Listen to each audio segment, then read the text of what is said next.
হরে কৃষ্ণ কৃষ্ণ কৃষ্ণ হরে হরে, হরে রাম রাম রাম হরে হরে। তাহলে আজকে আমরা যে টপিক বা যে আলোচনা আমরা করতে যাচ্ছি,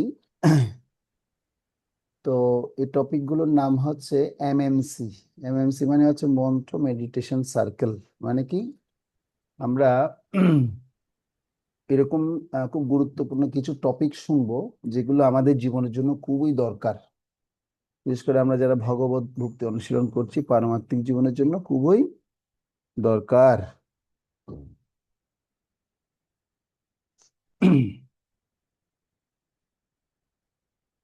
তো এই যে এমএমসি বা যে আমরা আলোচনা এখন করব,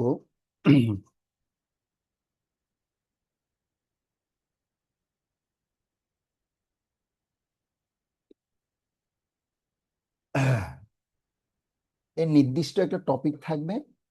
আর সেই টপিকগুলো বিশেষ করে অনেক গবেষণা রিসার্চ করে আমাদের উম, বড় বড় ইউথ প্রিচাররা, বড় বড় প্রচারক ভক্তরা সেগুলো ভক্তদের জন্য তৈরি করে গেছেন। আর আমরা সেই টপিকের উপরই আমরা কি করব, আমরা ক্লাস প্রদান করব। আজকের টপিক হচ্ছে ইতিবাচক দৃষ্টিভঙ্গি, সকলকে সমদৃষ্টিতে দর্শন করা। আমাদের ইতিবাচক দৃষ্টিভঙ্গি বলতে কি বোঝানো হয়, কি বুঝি আমরা, সেই বিষয়ে আমরা একটু চর্চা করি প্রথমে। তো ইংরেজিতে একে বলা হয় positive Outlook, seeing all with equal vision. তো একে বাংলায় রূপান্তরিত করলে ইতিবাচক দৃষ্টিভঙ্গি, সকলকে সমদৃষ্টিতে দর্শন। তো এখন কথা আসতে পারে, আমরা সবাই ভগবত ভক্তি অনুশীলন করছি, আমাদের কেন ইতিবাচক ইতিবাচক দৃষ্টিভঙ্গির দরকার রয়েছে? এখন যদি আমি আপনাদেরকে প্রশ্ন করি, তো আপনারা সে প্রশ্ন উত্তর কি দিবেন? আমাদের কি ইতিবাচক দৃষ্টিভঙ্গি প্রয়োজন রয়েছে? কি মনে হয় আপনাদের? ইতিবাচক দৃষ্টিভঙ্গি কি দরকার আছে এই জগতে? ইতিবাচক দৃষ্টিভঙ্গি যদি দরকার থাকে, তাহলে আহ কি কি কাজের জন্য ইতিবাচক দৃষ্টিভঙ্গি দরকার? আর যদি ইতিবাচক দৃষ্টিভঙ্গি যদি আমরা না রাখি, তাহলে আমাদের কি কি ক্ষতি হতে পারে? এই দুইটা দিক আপনারা আমাকে বলবেন। প্রথমে কে বলতে চান? ইতিবাচক দৃষ্টিভঙ্গি বলতে কি বুঝেন প্রথমে সেটা বলুন। কে বলবেন? হাত তুলুন। ভিডিও অন থাকতে পারলে ভালো, যদি ভিডিও অফ থাকে তাহলে কি কোনো সমস্যা নেই, তবে অন থাকতে পারলে বেশি ভালো, তাহলে আমি কনভারসেশনটা ভালো হবে। এটাই, যাদের সামর্থ্য আছে ভিডিও অন রাখতে পারেন। হ্যাঁ, ঠিক আছে। বলুন, কে বলবেন ইতিবাচক বা পজিটিভ থিঙ্কিং বলতে কি বুঝাই? ইতিবাচক দৃষ্টিভঙ্গি মানে কি? সবাইকে বলতে হবে। হ্যাঁ, গীতা মাতাজি প্রথমে বলুন। গীতা কর্মকার, হ্যাঁ। তারপরে বলবো। হ্যাঁ, প্রণাম প্রভু। মানে কোনো একটা বিষয় বা ঘটনার নেগেটিভ পজিটিভ দুটো দিকই থাকে। হুম। তো আমরা বা কোনো ব্যক্তির মধ্যে, প্রত্যেক মানুষের মধ্যেও আছে এই ব্যাপারটা, নেগেটিভ পজিটিভ বিষয়। তো হুম। আমরা সেই পজিটিভ দিকটাকে দৃষ্টি দেব, সেই পজিটিভ দিকটাকে দেখবো। কোনো ঘটনারই হোক, কোনো ব্যক্তিরই হোক, সেখান থেকে শিখবো কিছু। নেগেটিভটা আপনি দেখবেন না, তাই তো? তো নেগেটিভটা আমাদের তো সবসময় চোখের মধ্যে পড়ে, আর আমরা নেগেটিভটা নিয়েই তো সবসময় কি করি, চর্চা করি, হ্যাঁ, তাই না? সেখানটা থেকে আমাদের বেরোতে হবে, নাহলে আমরা ভগবত ভক্তিতে উন্নতি করতে পারবো না। যদি ভগবত আচ্ছা। ভক্তিতে উন্নতি করতে চাই, হ্যাঁ। তাহলে পজিটিভ দিকটা দেখে এগোতে হবে আমাদেরকে। আচ্ছা, আর এটুকু জাগতিক, বুঝেছি। এটাকে জাগতিক ক্ষেত্রে যদি আমরা মানে কি করি, ব্যবহার করি, তাহলে কি হবে? জাগতিক ক্ষেত্রেও নেগেটিভ দিকটা থেকে শিক্ষা নিয়ে পজিটিভ দিকটাকে দেখলে তাহলে জীবনে বেশি উন্নতি করা যাবে। সেখানে উন্নতি করা সম্ভব? মানে ওই জাগতিক উন্নতি আর কি, যেটুকু হ্যাঁ, সম্ভব। ও না, বলছি জাগতিক উন্নতি জাগতিক করাও কি উন্নতি সম্ভব? হ্যাঁ, জাগতিক উন্নতি করা পজিটিভ দিক সম্ভব। দেখে। হ্যাঁ, অবশ্যই সম্ভব। হ্যাঁ।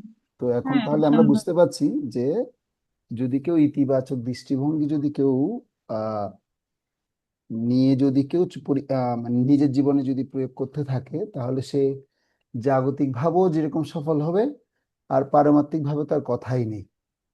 সেজন্য একজন পজিটিভ থিঙ্কিং এ যারা রয়েছেন, পজিটিভ চিন্তাকারী ব্যক্তিদের জন্য সবসময় এই জড়জগতের বা এই জড়জগতের মানুষরাও কি করেন, সেই পজিটিভ ব্যক্তির প্রতি আকৃষ্ট হন।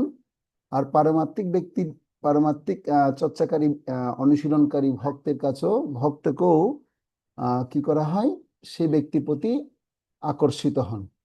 সেজন্য আমাদের প্রত্যেক ভক্তদের ইতিবাচক ভঙ্গির গুরুত্ব অপরিসীম বলে সেটা আমরা মনে করতে পারি।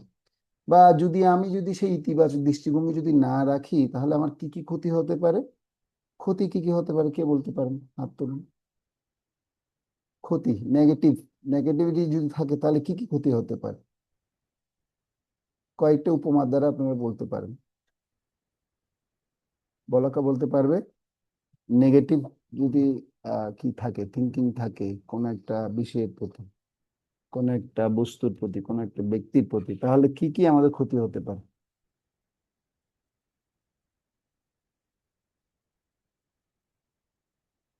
অপ্রমেয় বলতে পারেন। নেগেটিভ বিষয়ের প্রতি যদি ধাবিত হয় তাহলে কি কি ক্ষতি হতে পারে? অমনোযোগ আছে মনে হচ্ছে। হ্যাঁ, আচ্ছা, কে বলতে চান? বলুন। হ্যাঁ, বলো। আমি চেষ্টা করছি। হ্যাঁ, বলো। নেগেটিভ যদি থিঙ্কিং থাকে তাহলে নেগেটিভ থিঙ্কিং থাকে না, মানে অ্যাটাচমেন্ট হবে, তার থেকে ডিজায়ার ক্রিয়েট হবে, তারপর ফুড হ্যাঁ, কনফিউশন এসব হবে। মানসিক ভাবে সে স্ট্রেজে পড়ে যাবে। তারপর? মানে মানসিকভাবে স্টেবল থাকবে না। হ্যাঁ। আর নিজের ওপর যে মাইন্ড কন্ট্রোলটা সেটা, হুম, মানে নিজের ওপর মানে নিজেকে কন্ট্রোল আনকন্ট্রোল করা মাইন্ড যাবে হয়ে না। যাবে। ওকে, আর কি হতে পারে? আর যখন যেটা ইচ্ছে যাবে সেটাই করে বসবে, তারপর যখন রেজাল্টটা পাবে তার ফলে আরো মানে যেটা এক্সপেক্ট করেছিল সেটা পাচ্ছে না যখন, তখন আরো গ্রোথ, অ্যাঙ্গার ইস্যু এগুলো মানে আরো ইনক্রিজ হবে। Good, thank you. তো তাহলে আমরা দেখতে পাচ্ছি নেগেটিভ কোনো বিষয় ভালো নয়। তাহলে এবার আমরা দেখব যে এই ইতিবাচক দৃষ্টিভঙ্গি তাহলে আমাদের প্রত্যেক ক্ষেত্রে আমাদের দরকার রয়েছে।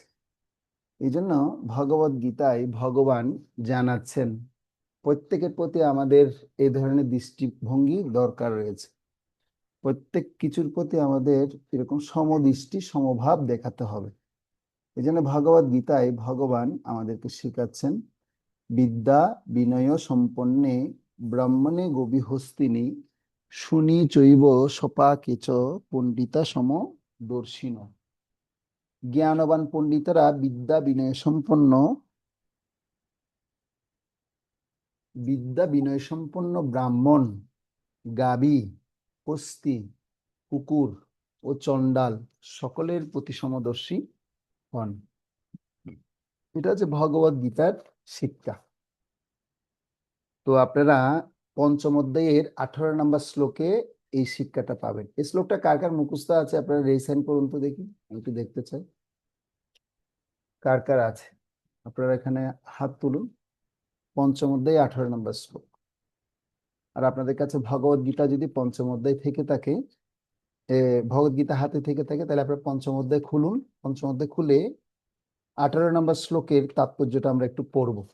প্রভুপাদ কি বলতে চেয়েছে সেটা আমরা একটু শিখবো। ঠিক আছে, তাহলে সবাই খুলুন। এই শ্লোকটা কার কার মুখস্থ আছে আপনাদের? কারো মুখস্থ নেই? তাহলে এই শ্লোকটা আগামী ক্লাসের জন্য পড়া রইল। ঠিক আছে, শিখবো আমরা, শিখতে পারবো। তাহলে পঞ্চম অধ্যায় কত নম্বর শ্লোক পড়া? 18 নম্বর শ্লোক আপনাদের পড়া রইল। এটা কিন্তু আগামী ক্লাসে আমি জিজ্ঞাসা করবো প্রত্যেককে। আপনাদের প্রত্যেক ভক্তকে কিন্তু কি করতে হবে? প্রশ্নের উত্তর দিতে হবে। ঠিক আছে।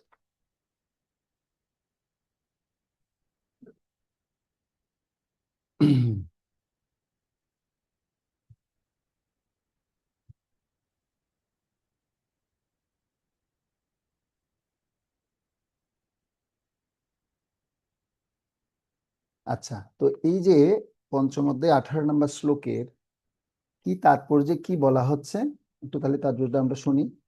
তাৎপর্য কে পড়তে পারবেন? অপ্রমেয় প্রভু তাৎপর্য পড়বেন।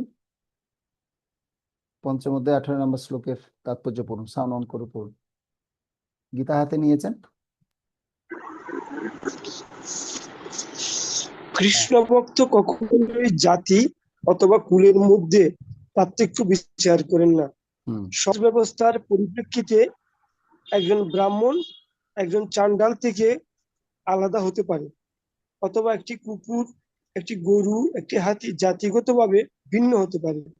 কিন্তু ভগবত তত্ত্ব জ্ঞানের দৃষ্টিতে এই দেহজাত ভেদগুলি নিরর্থক, কারণ সকলে ভগবানের সঙ্গে সম্বন্ধযুক্ত।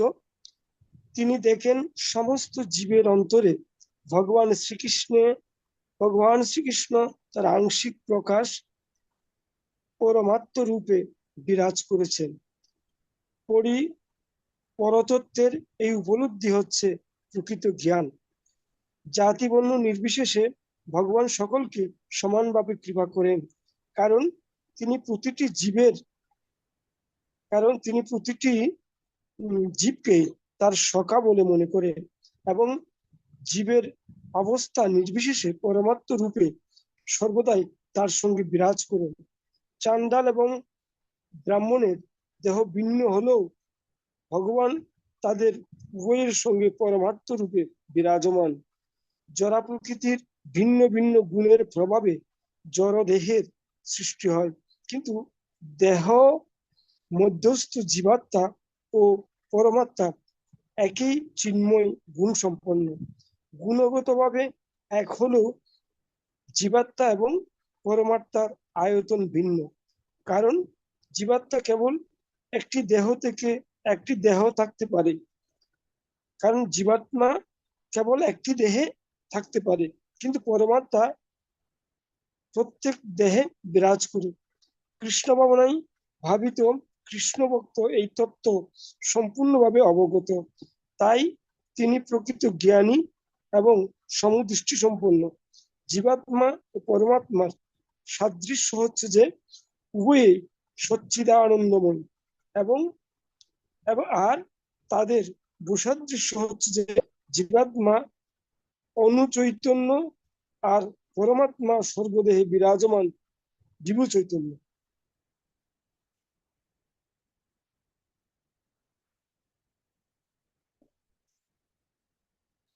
শব্দ শোনা যাচ্ছে না? হরে কৃষ্ণ, ধন্যবাদ প্রভু। তো খুব সুন্দর আপনি পড়লেন। তো আমরা এখানটাই এখন শিল প্রভুপাদের মনোভাব এবং আমরা উদ্দেশ্য এখান থেকে বের করব। শিল প্রভুপাদ এই শ্লোকে আসলে আমাদের এই যারা কৃষ্ণ ভক্তি আমরা অনুশীলন করছি তাদের ক্ষেত্রে কিভাবে সেটা প্রযোজ্য সে কথা প্রভুপাদ আমাদেরকে বিশ্লেষণ করে শোনাচ্ছেন। তো এই শ্লোকটা ভগবদ গীতার ৫ম অধ্যায়, নাম হচ্ছে কর্মসন্ন্যাস যোগ। তো কর্মসন্ন্যাস যোগ মানে হচ্ছে কি, আমাদের কর্মটাকেও কিভাবে নিষ্কামভাবে ভগবানের সেবায় নিয়োজিত করতে হবে তার একটা পূর্ণরূপে রূপরেখা ভগবান দিচ্ছেন আমাদেরকে। যে রূপরেখা লাভ করে এই জড়জগতের প্রত্যেক জীব ভগবানের প্রতি নিষ্কাম কর্মের প্রতি আসক্ত হতে পারবে। তো সেজন্য এখানে ভগবান বলছেন, জ্ঞানবান পণ্ডিতেরা বিদ্যা বিনয় সম্পন্ন ব্রাহ্মণ, গাবি, হস্তি, কুকুর ও চণ্ডাল সকলের প্রতি কি হন? সমদর্শী হন। তো এখন ব্যাপার হচ্ছে, এই যে সমদর্শনটা যদি আপনাদেরকে জিজ্ঞাসা করি, আপনারা কিভাবে সেটাকে ধরে নিতে পারেন? সমদর্শন মানে কি? বাংলা ব্যাকরণের মধ্যে আপনারা কারক বিভক্তি পড়েছেন? তো যারা মাস্টার আছেন তারা তো পড়াচ্ছেন কারক এবং বিভক্তি। তো 5 প্রকারের কারক আছে। কয় প্রকারের কারক আছে? 5 প্রকারের কারক আছে। তো আমরা জানি কর্তৃকারক, করণ কারক, অধিকরণ কারক। হ্যাঁ, তো এই ধরনের আমরা কারক এবং বিভক্তির সংজ্ঞা এবং প্রকারভেদ আমরা ছোটবেলায় পড়েছি। এই যে কারকের যদি কথা বলি, তাহলে এই শ্লোকটা কোন কারকের মধ্যে পড়ে? কারণ এখানে বলা হচ্ছে জ্ঞানবান পণ্ডিতেরা বিদ্যা বিনয় সম্পন্ন ব্রাহ্মণ, গাবি, হস্তি, কুকুর এবং চণ্ডাল সকলের প্রতি কি করেন? তিনি সমদর্শী হন। আমরা সমদর্শনটা প্রত্যেক জীবের প্রতি কিভাবে দেখাই? তো সেটা কি ভেদে দেখাই? তো সেটাকে যদি বলা হয় তাহলে আপনারা দেখবেন অধিকরণ কারক যে কথা বলা হচ্ছে, স্থান কাল পাত্র অনুসারে আমরা কি করি? আমাদের সমদর্শনটা আমরা কি করতে থাকি? প্রকাশ করতে থাকি। অধিকরণ কারক মানে হচ্ছে কি, স্থান কাল পাত্র অনুসারে আপনি কি করা? সেই স্থানের সেই উপযুক্ত ব্যবহারটা বা শব্দটা প্রয়োগ করা। তো এখানে যেমন দেখা যাচ্ছে, প্রভুপাদ বলছেন যে প্রত্যেকের মধ্যে সমদর্শন করার কথা বলছে। যদি মনে করুন একটা বাঘ আপনার সামনে চলে আসলো, সে বাঘ যদি আপনার সামনে যদি চলে আসে, তো আপনি তো এর আজকের ক্লাস আপনি শুনলেন, শোনার পর আপনি কোনো বনে ঘুরতে গেলেন, ঘুরতে গিয়ে এখন প্রভু তো আমাদেরকে শুনিয়েছে যে বাঘের মধ্যেও কি আছে, একটা বাঘের মধ্যেও আপনার আত্মা রয়েছে। সে তো সে তাকেও আত্মারূপে দর্শন করার কথা বলেছে। মানুষকে যেভাবে প্রত্যেক জীবের মধ্যে আত্মা আছে, বাঘের মধ্যেও তো আত্মা আছে নাকি নাই? অবশ্যই বাঘের মধ্যে আত্মা আছে, পিঁপড়ের মধ্যে আত্মা আছে। এখন বাঘ যেহেতু আপনার সামনে চলে আসছে, এবার আপনি বাঘকে বলুন যে হে বাঘ, তোমার মধ্যেও আত্মা আছে, আসো আমি তোমাকে একটু জড়িয়ে ধরি। আমরা কি জড়িয়ে ধরতে পারি? কি মনে হয়?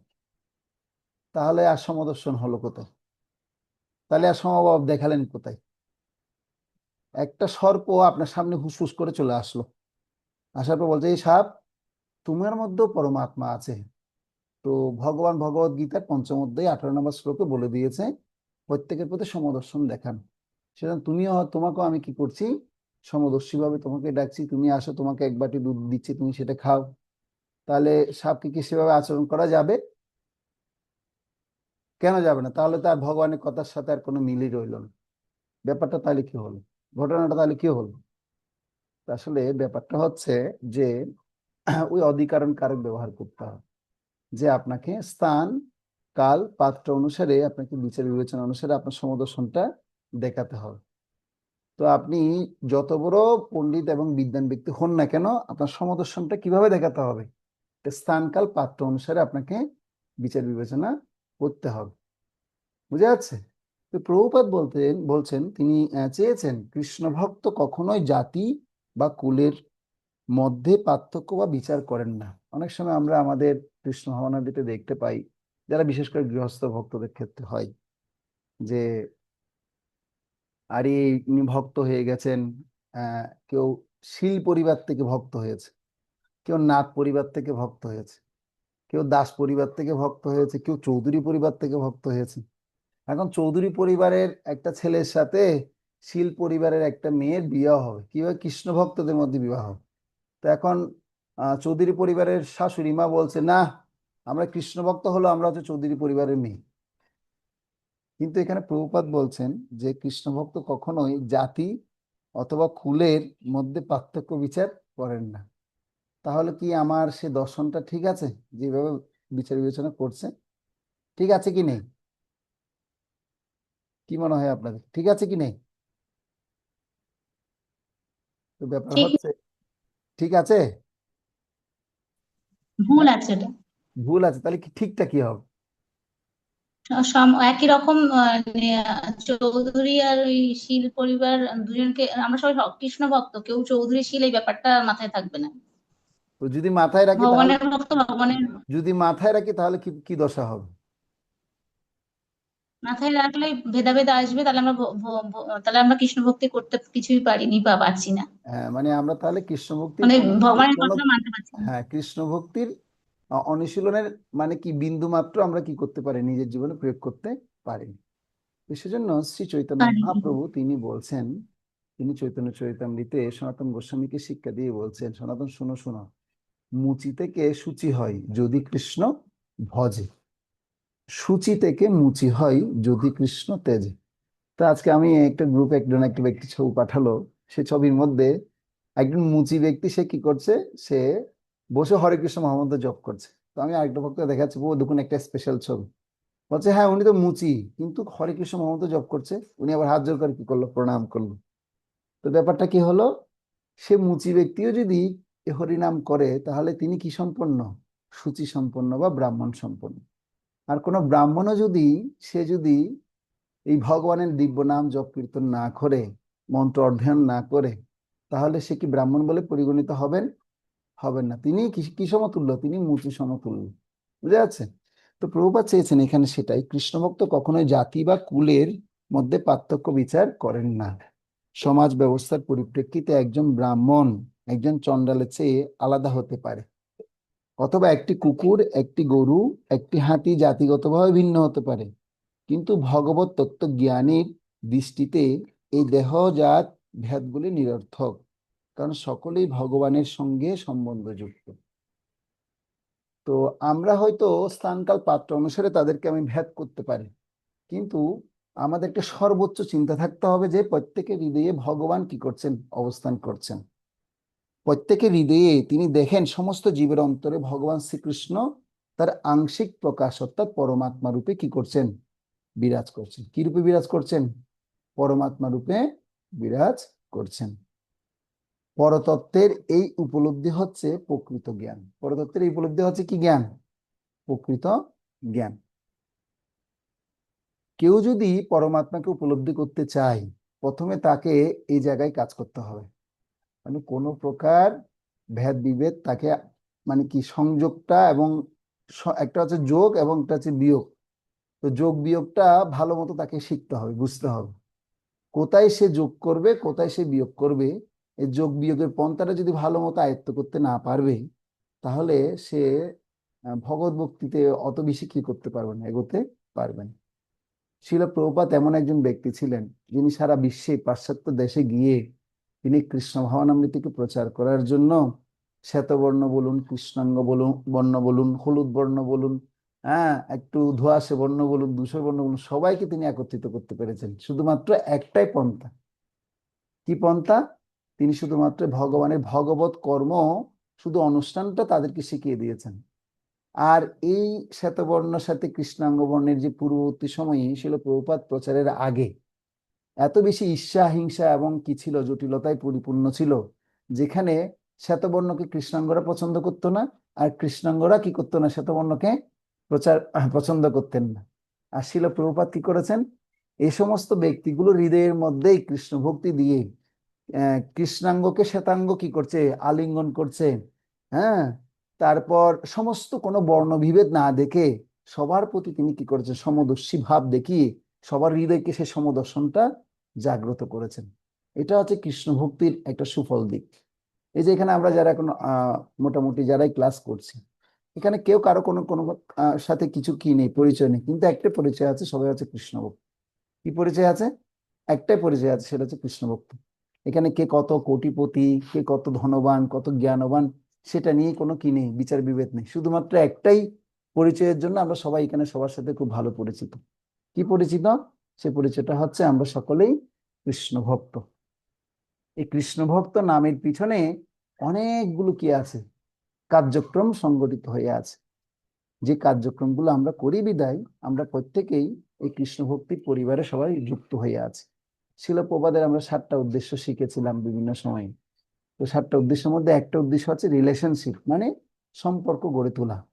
একজন আরেকজনের সাথে কি হবে, এই হরিনাম করার মাধ্যমে একজন আরেকজনের সাথে সম্পর্ক গড়ে উঠবে। কি সম্পর্ক?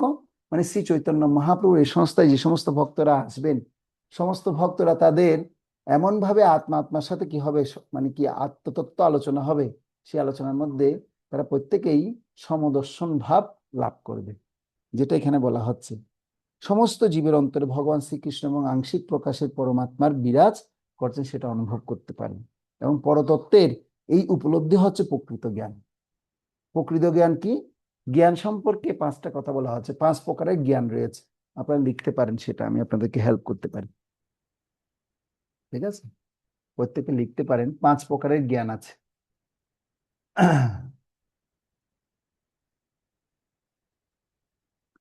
প্রথমে আপনারা লিখুন যে প্রত্যক্ষ জ্ঞান।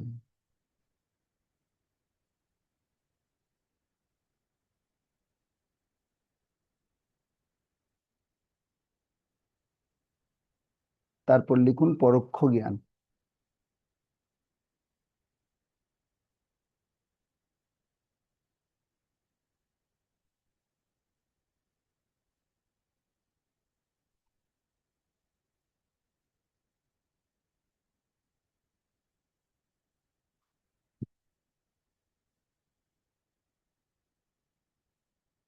লিখেছেন?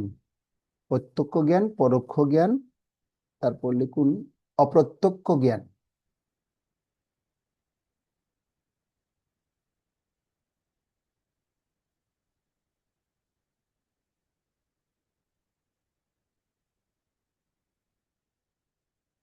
তারপর লিখুন অদক্ষজ জ্ঞান, তারপর লিখুন অপাকৃত জ্ঞান।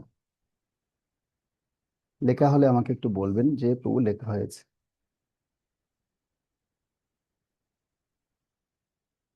প্রভু 6 নাম্বার। 6 নাম্বার না, 5 নাম্বার পর্যন্ত। আরেকটা হচ্ছে অপাকৃত জ্ঞান। 4 নম্বরটা একটু আর বলে হবে। আমি বলছি প্রত্যক্ষ জ্ঞান, পরোক্ষ জ্ঞান, হ্যাঁ, অপ্রত্যক্ষ জ্ঞান, হুম, অদক্ষজ জ্ঞান, অদর্শ অদক্ষজ।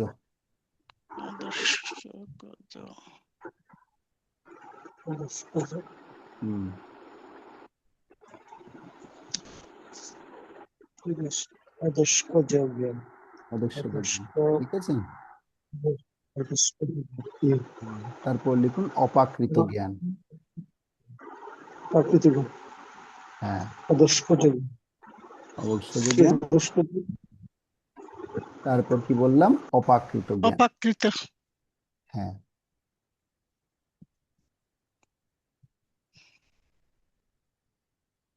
সবার লেখা হয়েছে?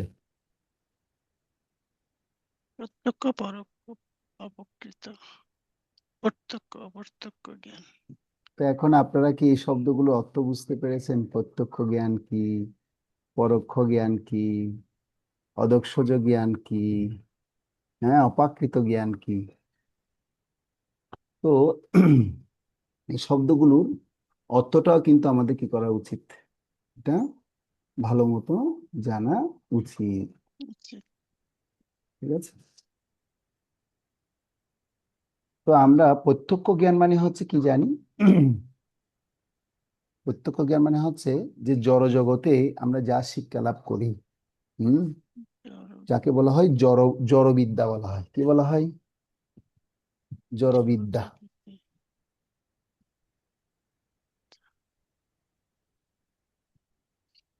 ঠিক আছে, জড়জাগতিক জ্ঞানের কথা বলা হচ্ছে।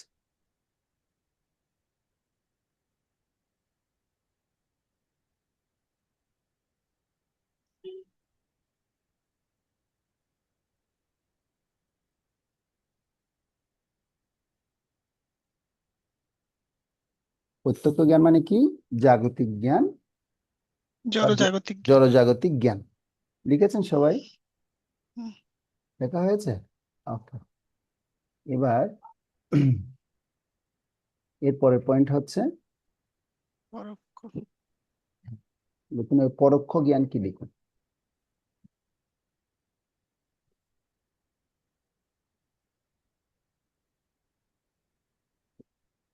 পরোক্ষ জ্ঞান হচ্ছে আচ্ছা, পরোক্ষ জ্ঞান লেখার আগে প্রত্যক্ষের অপর শব্দ হচ্ছে কি? অপ্রত্যক্ষ, তাই না? অপ্রত্যক্ষ মানে হচ্ছে যেখানে জাগতিক এবং আধ্যাত্মিক বিদ্যা থাকবে। জাগতিক এবং আধ্যাত্মিক বিদ্যার সমন্বয়ে জ্ঞানকে অপ্রত্যক্ষ জ্ঞান বলা হয়। জাগতিক এবং আধ্যাত্মিক বিদ্যার সমন্বয়ে জ্ঞানকে অপ্রত্যক্ষ জ্ঞান বলা হয়।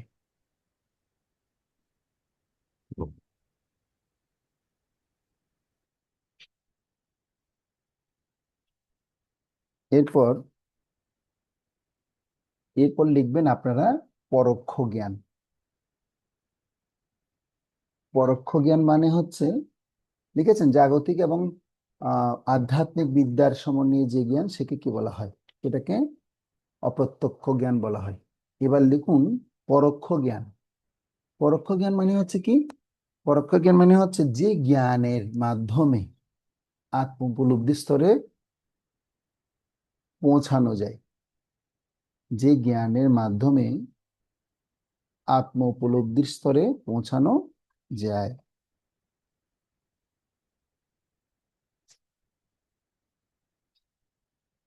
এরপরে লিখেছেন না সবাই? যে জ্ঞানের মাধ্যমে আত্ম উপলব্ধির স্তরে পৌঁছানো যায়।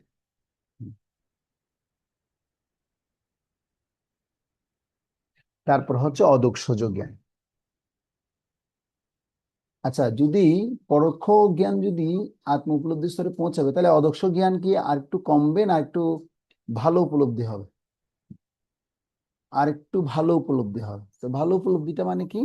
যেমন আমরা জানি ভগবানকে মানুষ 3 ভাবে উপলব্ধি করে। একটা ব্রহ্ম, পরমাত্মা এবং ভগবান। তো আমরা এই যে এতগুলো প্রত্যক্ষ থেকে শুরু করে পরোক্ষ জ্ঞান পর্যন্ত উপলব্ধিকে বলা হয় ব্রহ্ম উপলব্ধি। কি উপলব্ধি? ব্রহ্ম উপলব্ধি। এরপরে স্টেজ হচ্ছে কি? পরমাত্মা উপলব্ধি। তাহলে এই অদক্ষজ জ্ঞান মানে যখন কেউ এই জ্ঞান লাভ করবে তিনি পরমাত্মার দর্শনের স্তরে পৌঁছাতে পারবে।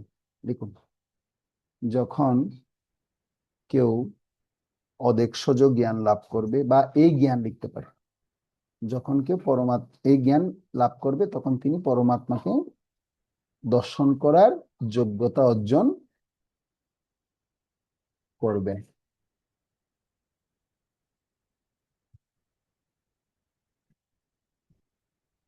আরেকবার একটু বলো তো। হ্যাঁ, যখন কেউ যখন কেউ হ্যাঁ অর্থাৎ এই জ্ঞান লাভ করবে হুম, তিনি পরমাত্মাকে দর্শন করার যোগ্যতা অর্জন করবেন। দর্শন করা যোগ্যতা অর্জন করবেন। যোগ্যতা অর্জন করে। ওকে, তাহলে হুম, এবার হচ্ছে 5 নাম্বার। তাহলে 5 নাম্বারটা তাহলে একটু হায়ার স্টেজ। হায়ার স্টেজ মানে কি? ভগবান উপলব্ধি হবে, মানে সেটা হচ্ছে কি? জ্ঞান, অপ্রাকৃত জ্ঞান। ভগবান উপলব্ধি কি জ্ঞান? অপ্রাকৃত জ্ঞান। ভগবান উপলব্ধিটা হচ্ছে কি? অপ্রাকৃত জ্ঞান। তাহলে অপ্রাকৃত জ্ঞানটা তাহলে কি হবে? যখন সরাসরি কৃষ্ণকে দর্শন করার যোগ্যতা অর্জন করে। যখন সরাসরি কৃষ্ণকে দর্শন করার যোগ্যতা অর্জন করে। যখন সরাসরি কৃষ্ণকে দর্শন করার যোগ্যতা অর্জন করে, সেটাকে অপ্রাকৃত জ্ঞান বলা হয়। যে জ্ঞানের মাধ্যমে আপনি সরাসরি কৃষ্ণকে কি করতে পারবেন?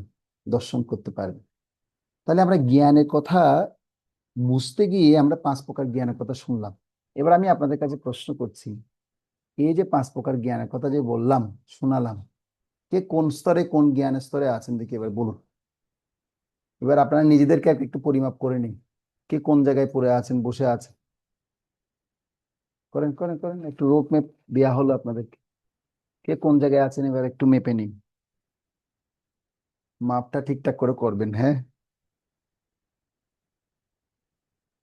মাপটা যেন ঠিকঠাক করে হয়। কে কোন জ্ঞানে আছি, কোন জায়গায় পড়ে আছি দেখি। অপ্রমেয়পু বলুন, কোন জায়গায় আছেন আপনি, কোন জ্ঞানে পড়ে আছেন এখন? বলুন প্রভু, কোথায় আছেন আপনি?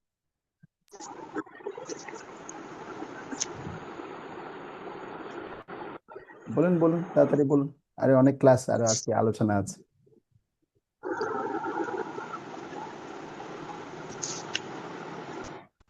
চিন্তা করতে হবে, একটু সময় নিতে হবে। আচ্ছা, আপনি একটু সময় নেন, অন্যদের থেকে জিজ্ঞেস করুন।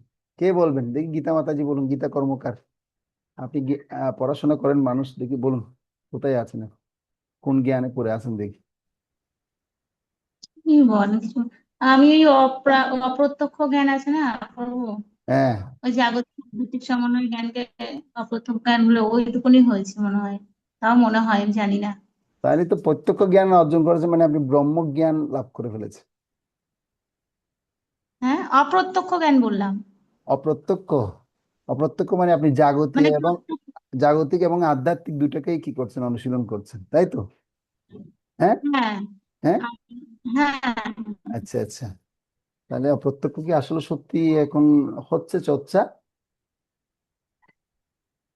তাও বুঝতে পারছি না তো। হ্যাঁ, মানে তা দুটোই বুঝতে চর্চা পারছি হচ্ছে, না। আদৌ হচ্ছে কি হ্যাঁ, না। তা বুঝতে পারছি না। তো ব্যাপারটা হচ্ছে তাই, এটা একটু বুঝতে হবে। বুঝার জন্য একটু কি নিতে হবে? এটার জন্য সময় নিতে হবে। এই যে আলোচনা হচ্ছে, এগুলো অনেক বুঝার ব্যাপার। এগুলো একটু মাথা খাটিয়ে সেটাকে কি করতে হবে, বুঝতে হবে। আচ্ছা, অন্যদের থেকে শুন। ও সুবর্ণ মাতাজি, বুঝছি, আপনি আদৌ বলুন। তো কি হচ্ছে না। হ্যাঁ, আপনি কোন জায়গায় আছেন দেখি বলুন। প্রত্যক্ষ অপ্রত্যক্ষতে আছেন, মানে আপনিও হুম। জাগতিক এবং পারমার্থিক দুইটাই আহ, লাভ করছেন এখন নাকি?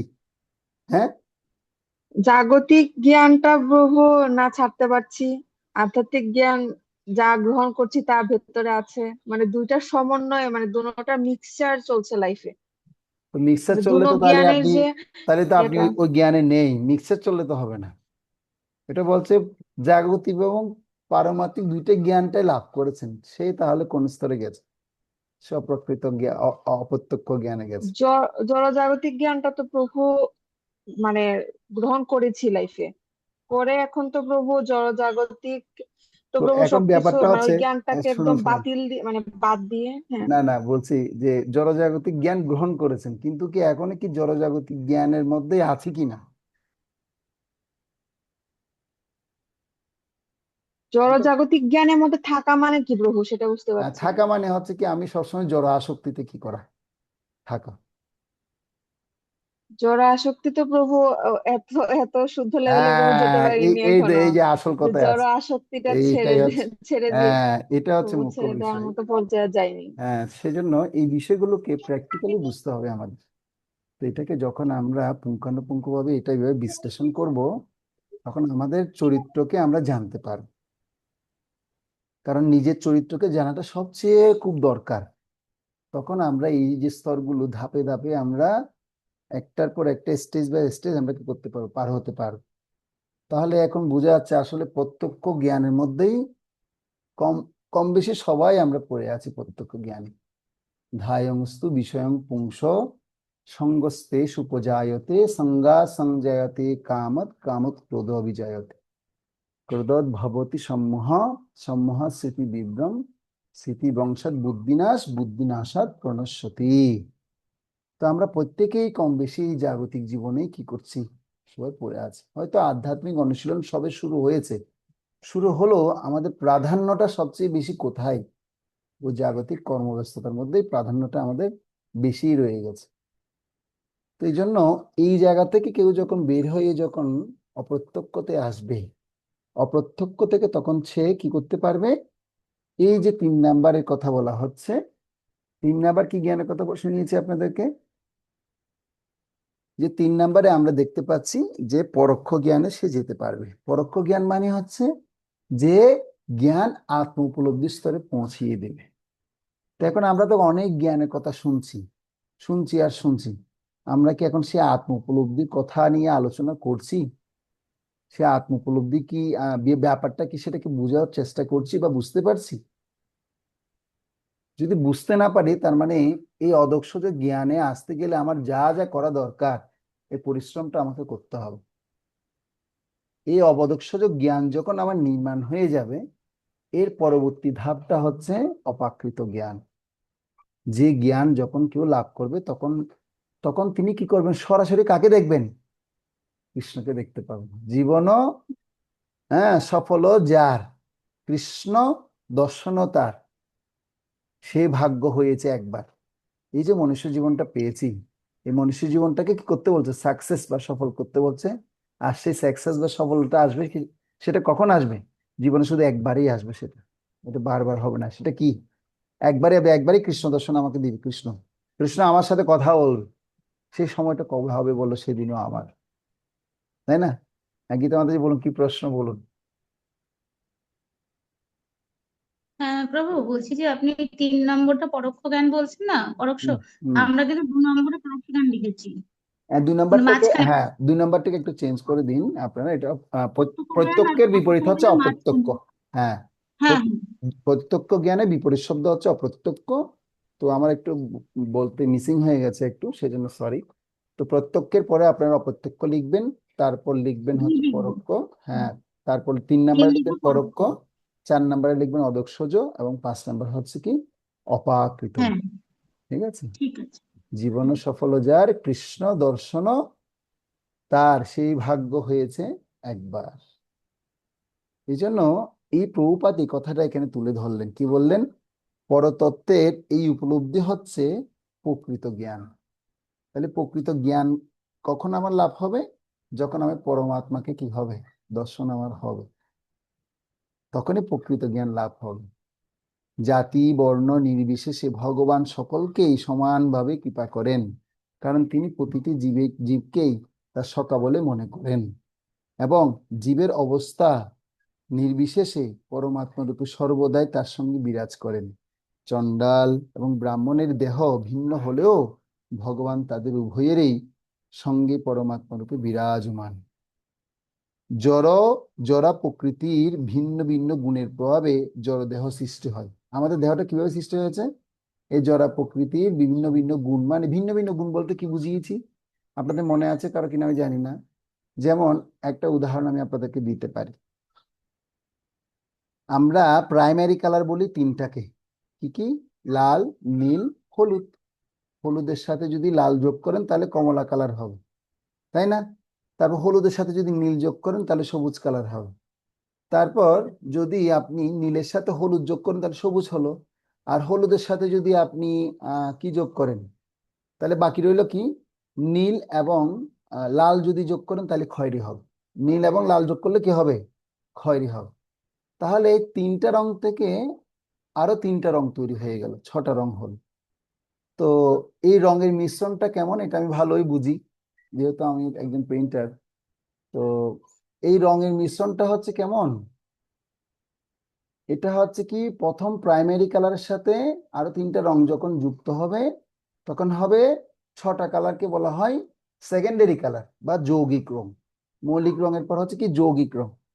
এই যৌগিক রঙের থেকে তখন সেটাকে আপনি বিভিন্ন প্রকারের রং আপনি তৈরি করতে পারেন, যেটাকে বলা হয় মিশ্র কালার, মিক্সড কালার বা টারসিয়ারি কালার বলা হয় সেটাকে। তো এই যে গুণটাও ঠিক ওই রকমই। 3-এর সাথে 3 গুণ করলে কত হবে? 3 এ 3 কত হয়? 3 তারিখে 9। তো 9-এর সাথে আবার 9 গুণ করলে কত হবে? 9 নং 81। তো বৈদিক শাস্ত্রে বর্ণনা করা হচ্ছে এরকম 81 প্রকারের গুণের মিশ্রণে আমরা প্রত্যেকেই রয়েছে। তো এখন বলতে পারেন তো এটা কি ধরনের কথা, এটা বুঝতে পারলাম না। যেমন আমি বুঝাচ্ছি আপনাদেরকে, বুঝুন। যেমন আপনারা এখন সবাই সাত্ত্বগুণে আছেন, সত্ত্বগুণে সাত্ত্বিক ক্লাস করছেন। সাত্ত্বিক ক্লাস করতে গিয়ে হঠাৎ করে মনে করুন এলপি মাতাজি বোনের সাথে ঝগড়া করছে, প্রশ্মির সাথে ঝগড়া করছে। কিসের জন্য? হয়তো ভিডিওর সামনে আমি আসবো বা হয়তো তুমি আসবে। তার মানে কি হয়ে গেল? সাত্ত্বিক গুণের মধ্যে কি কি কি ঢুকে গেল? ওখানে রজ এবং তমগুণ ঢুকে গেল। তার মানে আপনার 3টা গুণ একসাথে হলো, সত্য, রজ, তম মিক্স হয়ে গেল। হয়েছে কি হয়নি? কারণ আপনি সরাসরি সাত্ত্বিক গুণে থাকতে কি করছেন না, পারছেন না।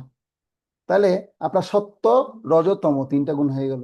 আবার কখনো কখনো সত্য রজ হয়, কখনো রজ সত্য হয়, কখনো রজতম হয়, কখনো রজ সত্য তম হয়, আবার কখনো রজ সত্য তম পুরোপুরি মিক্সড হয়। হয় কি হয় না? আমরা কি সবাই একই অবস্থায় থাকতে পারি? তার মানে গুণ আমাদের কি করছে? এরকম সবসময় পরিবর্তন করছে। তো উপাস সেজন্য এই কথাই বলছে গুণগত ভাবে কি হচ্ছে দেখুন। কিন্তু দেহমধ্যস্থিত জীবাত্মা ও পরমাত্মা একই চিন্ময় গুণ সম্পন্ন। গুণগতভাবে এক হলো জীবাত্মা এবং পরমাত্মার আয়তন ভিন্ন। জীবাত্মা কেবল একটি দেহে থাকতে পারে, কিন্তু পরমাত্মা প্রত্যেক দেহে বিরাজমান। হুম। আচ্ছা, আমি পড়ছিলাম এটা জড়া প্রকৃতির ভিন্ন ভিন্ন গুণের প্রভাবে জড়দেহ সৃষ্টি হয়। তো এই জন্য এই যে গুণ, এই গুণের দ্বারা আক্রান্ত হয়ে বিভিন্ন প্রকারের জড়দেহ কি হচ্ছে? সৃষ্টি হচ্ছে। কিন্তু মধ্যস্থ জীবাত্মা ও পরমাত্মা কিন্তু একই চিন্ময় গুণ সম্পন্ন। প্রত্যেকের হৃদয়ের মধ্যে কিন্তু ভগবান কি করছেন? তিনি পরমাত্মা রূপে অবস্থান করছেন। সেজন্য গুণগতভাবে এক হলো জীবাত্মা এবং পরমাত্মার আয়তন কিন্তু কি আছে? ভিন্ন আছে। জীবাত্মা সে ফলভোগে ব্যস্ত হয়ে আছে। আর পরমাত্মা কি করছে? সবসময় উপদেশ দিচ্ছেন। উপদেশটা অনুমন্তা ভর্তার ভোক্তা মহেশ্বর পরমাত্মেতে চাপোক্তম দেহিনস্মিন পুরুষপর।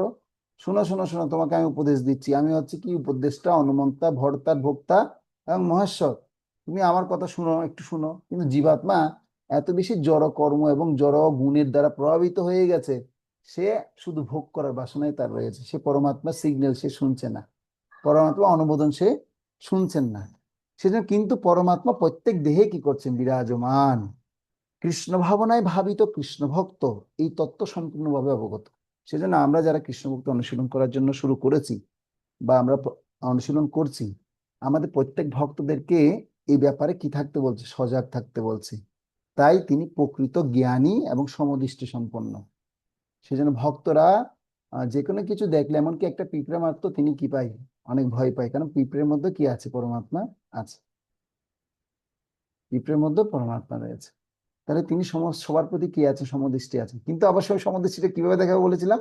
ওই অধিকরণ কারক মনে রাখতে হবে, মানে স্থান, কাল, পাত্র অনুসারে। ঠিক আছে, বাঘের মধ্যে পরমাত্মা আছে, কিন্তু বাঘকে কি করা যাবে না? জড়িয়ে ধরা যাবে না। ঠিক আছে। তো এই ব্যাপারটা একটু কি করতে হবে, প্রত্যেককে মনে রাখতে হবে। জীবাত্মা ও পরমাত্মা সাদৃশ্য হচ্ছে যে উভয়ই সচ্চিদানন্দময়। প্রত্যেক জীবাত্মা হচ্ছে কি সচ্চিদানন্দময়। যেমন শ্রী চৈতন্য মহাপ্রভু তিনি পেরেছেন বাঘ এবং হরিণকে সেই সচ্চিদানন্দময় রূপটাকে প্রকাশ করাতে, কিন্তু আপনি করতে পারবেন?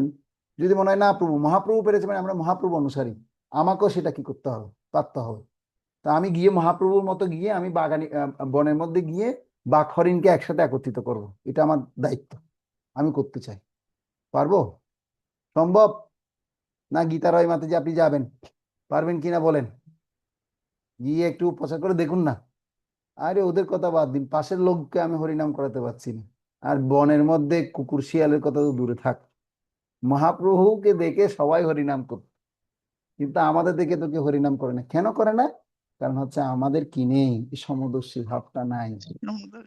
এই সমদর্শী ভাবটা নাই বিদায় আমরা কাউকে করতে পারছি না, ভক্ত বানাতে পারছি না। কেউ যদি ভক্ত হতে চায়, কেউ যদি কাউকে ভক্ত বানাতে চায়, তার প্রতি কত রকমের সমদর্শন, তাকে কত স্যাক্রিফাইস তার প্রতি করতে হবে। যখন করা হবে তখনই সে ভক্ত উঠে আসবে। তার জন্য ধ্যান করতে হবে, কুর্মের মতো ধ্যান করতে হবে। কুর্ম কিভাবে ধ্যান করে? কুর্মে জলের মধ্যে থাকলেও সে ডাঙার মধ্যে তার ডিমের কথা চিন্তা করে, সবসময় ধ্যান করে। পাখি কিভাবে তার বাচ্চাদেরকে লালন পালন করে? ডানার মাধ্যমে সে আগলে ধরে সে কি করে, পাখিকে তার বাচ্চাকে লালন পালন করে, তাই না? তারপর আরেকটা কি বলা হচ্ছে, মাছ কিভাবে তার বাচ্চাদেরকে লালন পালন করে?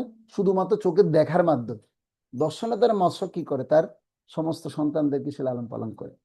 তো আমরা যদি কেউ কৃষ্ণ ভক্তি অনুশীলন করি বা কেউ কাউকে যদি কৃষ্ণ ভক্ত বানাতে চাই, তার প্রতি কিরকম ধ্যান আমাদের দিতে হবে? আমরা কিভাবে ধ্যান দিব? প্রথম ধ্যান হচ্ছে সমদর্শী ভাব। কত সহ্য ক্ষমতা, কত ধৈর্য ক্ষমতা আমাকে গড়ে তুলতে হবে, বুঝা যাচ্ছে? তো ভগবানের এই যে কথার ভিত্তিতে প্রভুপাদ এই বিষয়গুলো আমাদেরকে বুঝাচ্ছেন। প্রথমে দুটো কাজ করতে হবে, একটা হচ্ছে কি জীবাত্মা এবং পরমাত্মার সাদৃশ্য কি সেটা বের করতে হবে। সাদৃশ্য হচ্ছে কি উভয়ই সচিদানন্দময়, প্রথমে বুঝতে হবে। হয়তো আপনারা আজকে আমরা এই যে হরে কৃষ্ণ মহামন্ত্র করছি, দিব্যভাবে নাচছি, গাইছি, খুব আনন্দ লাগছে মহামন্ত্র, এটা কি আজ থেকে 5 বছর আগে আপনাদের ছিল? 10 বছর আগে ছিল? আপনারা হরিনাম কথার সাথে দিবেন, নাচতেন, গাইতেন, কিন্তু প্রসাদের প্রতি আসক্তি ছিল? ছিল না। কৃষ্ণ ভক্তি করার পূর্বে কি আমাদের ছিল? ছিল না। কিন্তু এটা আস্তে আস্তে আমরা যত সময় কাটাচ্ছি তত আমরা দিব্য আনন্দটা অনুভব করতে পারছি। অল্প অল্প অল্প অল্প অল্প করে করে করে আমরা সেই সচ্চিদানন্দময় যে রূপ, সেটা আমরা আস্তে আস্তে অনুভব করতে পারছি। এবং তার বৈসাদৃশ্য হচ্ছে যে জীবাত্মা অনুচৈতন্য আর পরমাত্মা সর্বদেহে বিরাজমান বিভু চৈতন্য। বিভু চৈতন্য মানে হচ্ছে বড়, মানে তিনি সমস্ত কিছু জানেন, তিনি সমস্ত কিছু মনে রাখতে পারেন। ভগবান ভগবদ গীতায় বলছেন 2য় অধ্যায়ে, নতে বাহং জাতু নাশং নতং নেমে জনাদ দীপা ন চৈব ন ভবিষ্যামি সর্বে বয়মত পরম। অর্জুন শুনো শুনো, তোমার এবং আমার বহুবার জন্ম হয়েছে, তোমার কিন্তু সে কথা মনে নেই, আমার সব কথা মনে আছে। কেন মনে আছে? কারণ আমি হচ্ছি কি বিভু চৈতন্যময়, আর তুমি হচ্ছে অনুক্ষুদ্র, তোমার মনে থাকবে কোথা থেকে? বুঝা যাচ্ছে? সেজন্য আমাদের কোনো কথা মনে থাকে না, ভগবানের সব কথা মনে থাকে। গীতা মাতাজি বলুন, কি প্রশ্ন? প্রভু, ওই যে মীরাবাইয়ের কাহিনীতে দেখেছি যে হ্যাঁ মীরাবাই সিংহকে হ্যাঁ সামনে থেকে পুজো করে মালা পরিয়ে করেছে, মানে হ্যাঁ মীরাবাই সেই স্তরে ভক্ত হয়ে গেছিলেন, হ্যাঁ ওনাকেও মীরাবাইয়ের মতো হতে পারবো না আমরা, পারবো? হতে পারে, চাইলে হতে পারি, কিন্তু কলিযুগে তো সেটা অনেক কঠিন আছে। আমরা সামান্য বিষয়ের আসক্তি ত্যাগ করতে পারছি না, আর মীরাবাই তো তিনি তো পুরা কি জীবন কি করেছেন, কৃষ্ণের প্রতি সমর্পণ করেছেন, তাই না? তো এই জন্য আমাদেরকে আস্তে আস্তে এই কথাগুলো শোনার মাধ্যমে, এই দৃষ্টান্তগুলো আর একটা দেখার কথা মাধ্যমে। বলতাম, হ্যাঁ। বলছি এখানে ভগবান বলছেন যে প্রত্যেক জীবকে তার সখা হিসাবে তিনি ভাবেন, হুম। তাহলে মানে আমরাও কি ভগবানকে বন্ধুর মতোই ভাবতে পারি? হ্যাঁ কি মানে অবশ্যই। ভাববো তো সেটারও একটা স্তর আছে, না, সেটা বলছি। তার মতো ভাববো না কি বুঝতে হ্যাঁ পারি না। খুব ভালো কথা বলেছেন। তো এই সম্পর্কে ভগবত গীতায় খুব সুন্দর মতো আলোচনা আছে। আসলে এগুলো আলোচনা পড়াশোনা হচ্ছে বিদায় আমরা এই প্রশ্নগুলো আসে, সবার মধ্যে এই প্রশ্ন আসে না। যে এটা ভালো প্রশ্ন, যে আসলে আমি কোন স্তরে গেলে যে আমি এরকম অনুভব করতে পারবো যে কৃষ্ণকে আমি কিভাবে ভালোবাসবো। এই স্তরটাকে বলা হচ্ছে অনন্য ভক্তি স্তর। কি স্তর? অনন্য ভক্তি স্তর। তো এই অনন্য ভক্তি স্তরে যখন কেউ পৌঁছাবে, তখন তিনি অনন্য ভক্তি স্তরটা মানে কি, এর আগে আমি আপনাদেরকে বলেছিলাম, আমার মনে আছে কিনা জানি না। প্রথম হচ্ছে আমরা সকাম কর্ম নিয়ে, বাসনা নিয়ে ভগবানকে ডাকি। প্রথম হচ্ছে আমরা সকাম করি, সকাম কর্মী থেকে তখন আমাদের কি হয়, ভক্তি মিশ্রা কর্ম তৈরি হয়, যেটাকে বলা হয় নিষ্কাম কর্ম। আর এই নিষ্কাম কর্ম মানে তিনি কর্ম করবেন, সমস্ত ফল ভগবানকে দিবেন। আর এই নিষ্কাম কর্ম, ভক্তি মিশ্র কর্ম থেকে তখন তিনি কি করবেন, কর্ম মিশ্র ভক্তিতে পৌঁছাবেন। অর্থাৎ তিনি শুধু কর্ম করবেন 2 ঘন্টা নিজের দেহের জন্য, আর বাকি 22 ঘন্টা শুধু কৃষ্ণ স্মরণে থাকবেন। এর উপরে হচ্ছে কি, এই কর্ম মিশ্র ভক্তির উপরে হচ্ছে কি অনন্য ভক্তি। অনন্য ভক্তির স্তরটা হচ্ছে 24 ঘন্টায় তিনি কৃষ্ণ ভাবনাময় হয়ে মগ্ন হয়ে থাকেন। আর এই কৃষ্ণ ভাবনাময় মগ্ন হয়ে যখন কেউ থাকতে পারবে, তখন তিনি অনুভব করবেন কৃষ্ণের এই দুটো মুখ্য রস হয়েছে। একটা হচ্ছে প্রধান হচ্ছে মুখ্য রস, আরেকটা হচ্ছে গৌণ রস। এই মুখ্য রসের বিশেষ করে 5টা দিক আছে, 5ভাবে ভগবানকে উপলব্ধি করা যায়। একটা হচ্ছে শান্ত রূপে, দাস্য রূপে, হ্যাঁ, তারপর বলা হচ্ছে সখ্য রূপে, তার শান্ত, দাস্য, সখ্য, তারপর হচ্ছে বাৎসল্য, এবং এরপর হচ্ছে মাধুর্য রূপে। এই 5টা রসের মধ্যে সে কোন কোন রসে ভগবানকে ভালোবাসবেন তখন সে বুঝতে পারবে। এখন তো আমরা বুঝতে পারি না, এখন কখনো ছেলের মতো মনে হয়, না না আমার ছেলের মতো গোপালকে একটু খাওয়াই। আবার কখনো মনে হয় না কৃষ্ণ যদি আমার স্বামী হতো। আবার কখনো মনে হয় না কৃষ্ণ আমার বন্ধুর মতো, যাই হোক কৃষ্ণের সাথে আমি বন্ধুর মতো আচরণ করবো। আবার কখনো মনে হয় কি কৃষ্ণ কৃষ্ণ হচ্ছে পরম প্রভু, তার আমি হচ্ছে সেবক। তার মানে আমাদের ভক্তিটা এখন কি চলছে, ওই মিক্স চলছে, ওই যে মিশ্র গুণের দ্বারা কি হয় প্রভাবিত হয়ে মিক্স চলছে, ফিক্সড না, ফিক্সড ডিভোশন না, এটা কি হচ্ছে মিক্সড ডিভোশন চলছে। যার কারণে এই মিক্সড ডিভোশনে থাকতে থাকতে আমাদের কি হচ্ছে, আমরা ওই স্থিরভাবে ভক্তি অনুশীলন করতে পারছি না। কারোর মধ্যে যখন ভক্তির স্থিরতা চলে আসবে, তখন সে কোনো না কোনো একটা রসকে সে আস্বাদন করে নেবে। আর ভগবানও তাকে সেই রসটা আহ কে কিভাবে ভক্তি অনুশীলন করবে সেটা কে দিবে, এটা কৃষ্ণই দিবেন, ভগবানই একমাত্র দিবেন। তো সেটা কোন স্তরে যেতে হবে, সেটা আমাদের অনন্য ভক্তি স্তরে গেলেই সেটা একমাত্র লাভ করা সম্ভব। বুঝে গেল মাতাজি? প্রশ্ন আনসার ঠিক আছে? হ্যাঁ, হ্যাঁ, ধন্যবাদ। কিন্তু আর একটু প্রশ্ন ছিল, বলবো? হ্যাঁ বলুন। বলছি অনন্য ভক্তির স্তরে যেতে গেলে হ্যাঁ, 24 ঘন্টা কি ভগবানের ভাবনায় থাকতে হবে? হুম, এটা কি মানে জড়জাগতিক স্তরে যখন জড়জাগতিক কাজে যখন আমরা ব্যস্ত অনুযায়ী থাকি, সেখানেও ভগবানের স্মরণে থাকাটাকে বলছে, না সেই জীবনটাকে বাদ আহ দেওয়ার পর শুধু সেখানেও ভক্তিটুকু বলছে? সেখানেও থাকাটাকেও বলছে। তো সেটা যদি পসিবল হয়, তো এখন হয়তো হচ্ছে না, কিন্তু এটার জন্য প্রয়াস করে পরিকল্পনা তৈরি করতে হবে। আমি এখন কর্মব্যস্ততার জন্য পারছি না, কিন্তু আমার একটা এমন জীবন তৈরি করতে হবে যেখানটায় আমি সময়টা পাবো পূর্ণরূপে ভগবত সেবায় মগ্ন হব। এরকম স্তরে একমাত্র তারাই পারবেন যারা সঠিকভাবে কৃষ্ণ মহানামৃতকে অন্যকে দান করার জন্য প্রয়াসী হবেন, তিনিই শুধুমাত্র পারবেন। যিনি অন্যকে কৃষ্ণ মহানামৃত দান করার জন্য শুধু পরিকল্পনা করবেন, না আমি এরকম ভক্ত তৈরি করব, এরকম ভক্তকে আমি কৃষ্ণ ভক্তির কথা জানাবো, শোনাবো, তখন তার মধ্যে সবসময় কি হবে, কৃষ্ণগত চিন্তা ভাবনা সবসময় কি হবে, উদিত হবে। তখন তিনি আস্তে আস্তে সেই স্তরে পৌঁছাতে পারবেন। এটা কলিযুগের জন্য, কারণ সেটার কলিযুগে জন্য অনেক হ্যাঁ, পড়াশোনা আর জ্ঞান দরকার। হ্যাঁ, সেটার জ্ঞান, জন্য অনেক শাস্ত্র জ্ঞান দরকার, অনেক। অনেক শাস্ত্র জ্ঞানের দরকার নেই। যা জ্ঞান আমি এখন শুনছি, সে অল্প অল্প জ্ঞানও যদি আমি প্রয়োগ করতে পারি, আমি যা শুনেছি যা জানি তা যদি অন্যকে প্রচার করি, সেটাই প্রিচিং বলা হচ্ছে।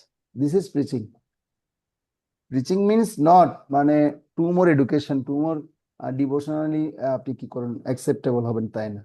প্রিচিং মিনস আপনি যা জানেন তাই প্রচার করুন। আপনি যেটাই জানবেন সেটাই আপনি অন্যকে জানান, সেটাই প্রচার। যেটা অনুভব করছেন সেটা জানান, দেখুন সেটা প্রচার। তো এটা আমি একবার বলেছিলাম কিনা জানি না আপনাদেরকে, শিল প্রভুপাদের এরকম একজন মানে শিষ্য ছিল। সে শিল প্রভুপাদের এই শিষ্যটার আমার খুব ধনী শিষ্য ছিল। তো বিদেশে বাড়িগুলো হচ্ছে কিরকম ভিতর থেকে সিঁড়ি করা, এরকম ক্যাটাগরি অনুসারে বাড়ি। আর সে শিষ্যের একটা মেয়ে ছিল, মালতী নামটা, ছোট মেয়েটার নাম হচ্ছে মালতী। তো সে শিষ্যা, আর মানে এই ছোট্ট মেয়ে সে প্রভুপাদকে খুব ভালোবাসে, আর প্রভুপাদও খুব ভালোবাসে। প্রভুপাদের আঙ্গুলটা ধরে ধরে সবসময় হাঁটতো, প্রভুপাদের আঙ্গুলটা ধরে ধরে দাদুর আঙ্গুল ধরে ধরে কি করতে হাঁটতো। আর যেহেতু প্রভুপাদ দোতলায় ছিলেন, তো ওই সময়ে ওই শিষ্যের বাড়িতে একজন ধনী ব্যক্তি প্রভুপাদের সাথে মিট করতে আসবে। তো ওই মুহূর্তের মধ্যে কখন কি হয়েছে, সে ধনী ব্যক্তিটা আসছেন, তো বাইরে থেকে কলিং বেল কি করছেন, কিটিং কিটিং কিটিং কিটিং করে কি করছে, আওয়াজ করছে। আর দৌড়ে গিয়ে ছোট মেয়েটা ওই যে প্রভুপাদের শিষ্যের মেয়েটা গিয়ে কি করলো, দৌড় গিয়ে দরজাটা খুললো, খুলে আর দেখতে পাচ্ছে একজন স্যুট কোট পরা একদম ভদ্রলোক আসছে। ভদ্রলোক ভিতরে ঘরে ঢুকতেই দু পা এগানোর সাথে সাথেই বলছে, do you know who is Krishna? কে বলছে? ওই ছোট্ট মালতী বলছে, do you know who is Krishna? বলছে, না, I don't know who is Krishna. Who is Krishna? You don't know? হেসে দিয়েছে। Krishna is supreme personality of godhead. তখন প্রভুপাদ উপর থেকে দূরে তাকিয়ে আছে। তখন তার শিষ্যকে বলছে, দেখো, this is preaching. Preaching means মানে আপনি এটা না যে আপনি অনেক নলেজ আপনার দরকার, অনেক পড়াশোনা আপনার দরকার না। প্রিচিং মানে যেটাই জানবেন সেটাই প্রচার করুন, দেখবেন এতে কি হবে, কৃষ্ণ সন্তুষ্ট হবে। আমরা কি সব শাস্ত্র সব জ্ঞানকে মনে রাখতে পারবো? আর এইভাবে যখন প্রচার যখন হবে তখন গুরুদেব অত্যন্ত সন্তুষ্ট হবে, আর গুরুদেব আস্তে আস্তে দিব্য জ্ঞানটা সিধা হৃদয়ের মধ্যে প্রকাশিত করবে। এই জন্য প্রথমে সেবা করতে হবে, প্রচুর অকৃত্রিম সেবা করতে হবে। যেখানেই যে সুযোগ পাওয়া যাবে সেখানেই শুধু সেবা আর সেবা। সেবা করতে করতে করতে করতে করতে করতে তখন এই জ্ঞানটা আস্তে আস্তে হৃদয়ের মধ্যে লালন হবে। আর সেই জ্ঞানটা যখন হৃদয়ের মধ্যে প্রকাশিত হবে তখন সেই জ্ঞানটা আপনি ডিস্ট্রিবিউশন করতে থাকবেন, তখন আপনি বসে থাকতে পারবেন না। হ্যাঁ, সেজন্য প্রথমে হচ্ছে কি, তদ্বিদ্ধি প্রণিপাতেন পরিপ্রশ্নেন সেবয়া। আমরা ওই যে আইডিসি কোর্সে শিখেছি, প্রথমে কি করতে হবে, অকৃত্রিম সেবার দ্বারা সন্তুষ্ট করতে হবে গুরুদেব। আর সেই গুরুদেব তখন সে অপ্রাকৃত জ্ঞান আমাকে প্রদান করবেন। সেই জ্ঞানটা আপনি এমনি এমনি আসবে না কিন্তু। তো সেবা আপনারা যে যে স্তরে যেভাবে আছে সেভাবে আপনারা সেবা করবেন। হ্যাঁ, কেউ গৃহের সমস্ত গৃহকে সুন্দর রাখা, সুন্দর কৃষ্ণ মহানাময় করে রাখা, এটা কিন্তু তার জন্য বিশাল একটা সেবা। ঠিক আছে, এবার পাশাপাশি কিভাবে কৃষ্ণ মহানাময়কে অন্য পাশের লোককে কিভাবে জানানো যায়, এই জন্য প্রচেষ্টা করা। তখন আস্তে আস্তে সেই ব্যাপারটা হবে, তখন আস্তে আস্তে কৃষ্ণময় হতে পারবো। এখন তো সম্পূর্ণ কৃষ্ণময় হতে পারছি না। কত রকমের অ্যাংজাইটি, কত রকমের পরিকল্পনা আমাদের মধ্যে কি ঘটছে। সমস্ত পরিকল্পনা যখন কৃষ্ণ ভাবনামৃতের জন্য সমর্পিত করা হবে তখন সেটা কত স্ট্রং ভাবে, তখন আপনি কত ভাবনায় আপনি থাকতে পারবেন, তখন দেহাত্ম বুদ্ধি পর্যন্ত কি হয়ে যাবে, উঠে যাবে। যেমন একটু আগে আমার মনে হচ্ছিল আমি একটু গিয়ে একটু ঘুমাবো, একটা আধ ঘন্টা ঘুমাবো, কিন্তু বলছি না, এখন তো ভক্তদের সাথে ক্লাস আছে। আর সব ঘুমটুম বাদ দিয়ে কি করলাম, এখন বসে গেলাম ক্লাস নিতে। তো তার মানে আমার কৃষ্ণ আমার জন্য সেটা কি করেছেন, পরিকল্পনা করে নিয়েছে। তো এই জন্য এভাবে যখন কেউ কি করবেন, তিনি আমার কিন্তু কোনো দরকার ছিল না ঘুমটা, কিন্তু আমি অলসতা করে সেটা চাইছি, বুঝা যাচ্ছে? তো সেজন্য আমাদেরকেও এমন ভাবে মনোভাবটা গড়ে তুলতে হবে যেন আমি সবসময় কি করতে পারি, কৃষ্ণ ভাবনাময় হয়ে থাকতে পারছি কিনা সেটা দেখতে হবে, শিখতে হবে। তো যাই হোক, আমি শুধু একটা শ্লোকে আলোচনা করতে গিয়ে তো আমাদের সময়টা প্রায় অনেকটা কাটিয়ে নিয়েছি। তো আশা করি বুঝতে পেরেছেন ব্যাপারটা। আমাদের আস্তে আস্তে অনুশীলনটা বাড়াতে হবে। বুঝে গেছে গীতা মাতাজি?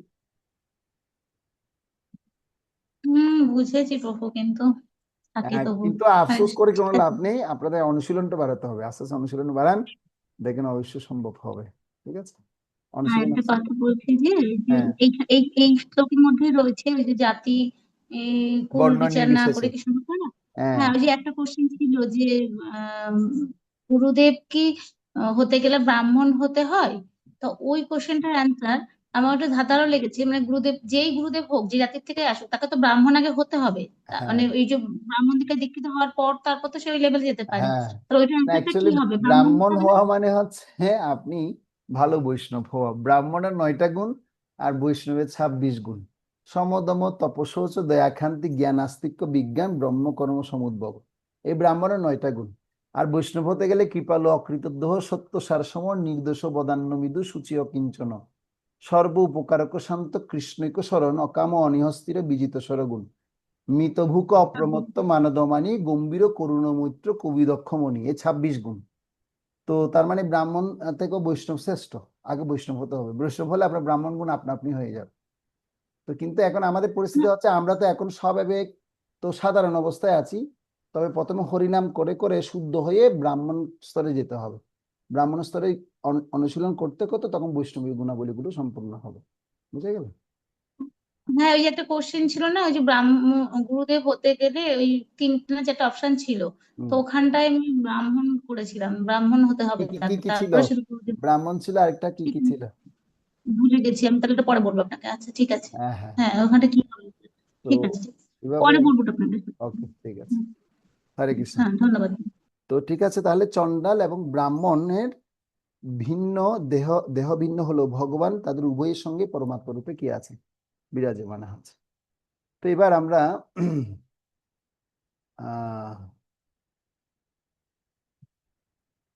আমাদের যে আলোচনা করছি, তাহলে আমরা দেখতে পাচ্ছি যে ভগবদ্গীতার 5ম অধ্যায়ের 18 নম্বর শ্লোকটা খুব গুরুত্বপূর্ণ আমাদের জীবনের জন্য এবং খুব প্রাসঙ্গিক, সেটা আমরা শিক্ষা লাভ করলাম।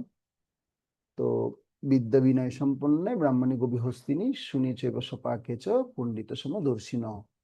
জ্ঞানবান ব্যক্তিরা, জ্ঞানবান পণ্ডিতেরা বিদ্যা বিনয় সম্পন্ন ব্রাহ্মণ, গাবি, হস্তি, কুকুর ও চণ্ডাল সকলের প্রতি কি হন? সমদর্শী হন। শাস্ত্র আমাদের এই শিক্ষা দিচ্ছে কিভাবে উদার হৃদয় সম্পন্ন হতে হয়, যাতে সকলকে সমদৃষ্টিতে দর্শন করা যায়। তো এখন আরেকটু বিস্তারিত আলোচনা আমরা এখানে কিছু ছবির মাধ্যমে দেখতে পাচ্ছি যে আমরা দেখি সংস্কৃত সম্পন্ন ব্রাহ্মণ, গাবি, হাতি, কুকুর ও চণ্ডাল যারা কুকুর খায়। চণ্ডাল মানে হচ্ছে ডগ ইটার, ঠিক আছে, বা বাহ্যিক দেহগতভাবে ভিন্ন। তো আমরা দেখি প্রত্যেকের হৃদয়ে আত্মা আছে, কিন্তু দেহটা হয়তো ভিন্ন হতে পারে, কিন্তু আত্মার সাইজ কিন্তু প্রত্যেকের হৃদয়ের মধ্যে সেম, ঠিক আছে। কিন্তু কিভাবে আমরা সকলকে সমদৃষ্টিতে দর্শন করতে পারবো? এই সমদর্শনটা একমাত্র সম্ভব আত্মতত্ত্ব জ্ঞানের মাধ্যমে, যেটা আমরা আলোচনা করলাম। অপ্রাকৃত জ্ঞান যখন লাভ হবে, অদক্ষজ জ্ঞান যখন লাভ হবে, তখন প্রত্যেকের হৃদয়ের মধ্যে আমরা এরকম আত্মারূপে দেখতে পারবো। এখন তো আমরা ইয়াং ছেলে দেখি, ইয়াং মেয়ে দেখি, মাতাজি দেহ, প্রভু দেহ, এগুলো নিয়ে আমরা ভিদ বিবেচের মধ্যে আছে। কিন্তু যখন এই পর্যায়ে পৌঁছাবো, তখন এই সমদর্শিতা একমাত্র সম্ভব আত্মতত্ত্ব জ্ঞানের মাধ্যমে। সকল দেহে অবস্থিত শুদ্ধ আত্মা একই গুণসম্পন্ন, সেটা বুঝতে পারবো। তো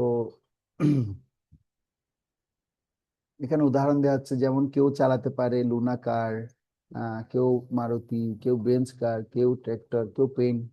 হ্যাঁ, কিন্তু বিভিন্ন যানের চালক হচ্ছে একই ব্যক্তি, একই ধরনের মানুষ। উদাহরণটা এই জন্য দেওয়া হচ্ছে। যানবাহন ভিন্ন হতে পারে, কিন্তু মানুষটা হচ্ছে একই, মানে পরমাত্মা, সেম সাইজ। তো এই দেখুন, একটা বিভিন্ন বর্ণের লোকেরা বর্ণ সৃষ্টি এবং রং, জাতীয়তা ইত্যাদির উপর ভিত্তি করে পার্থক্য তৈরি করে। আর এই বর্ণভেদকে বিতাড়িত করার জন্য জাতিসংঘ প্রতিষ্ঠা করা হয়েছে, শান্তি যেন ফিরে আসে, এক বর্ণের মানুষ এক বর্ণকে যেন ভালোবাসতে পারে। কিন্তু তাও কি প্রতিষ্ঠা করতে পেরেছে? পারেন। কিন্তু আমরা শিল প্রভুপাদের সোসাইটিতে দেখতে পাই, কালো মানুষও দেখতে পাই, সাদা মানুষও দেখতে পাই। একবার আমার খুব সৌভাগ্য হয়েছে, এরকম কিছু আপনার আফ্রিকা থেকে কালো মানুষ আসছে, আর মানে একটা এলআইসি প্রোগ্রাম হয়েছিল, ইসকন লিডারশিপ সংঘ, আইএলএস, এলআইসি না, আইএলএস মানে ইসকন লিডারশিপ সংঘের মধ্যে আমি গিয়েছিলাম। ওখানে বিভিন্ন দেশ থেকে অনেক ভক্তরা এসেছিলেন।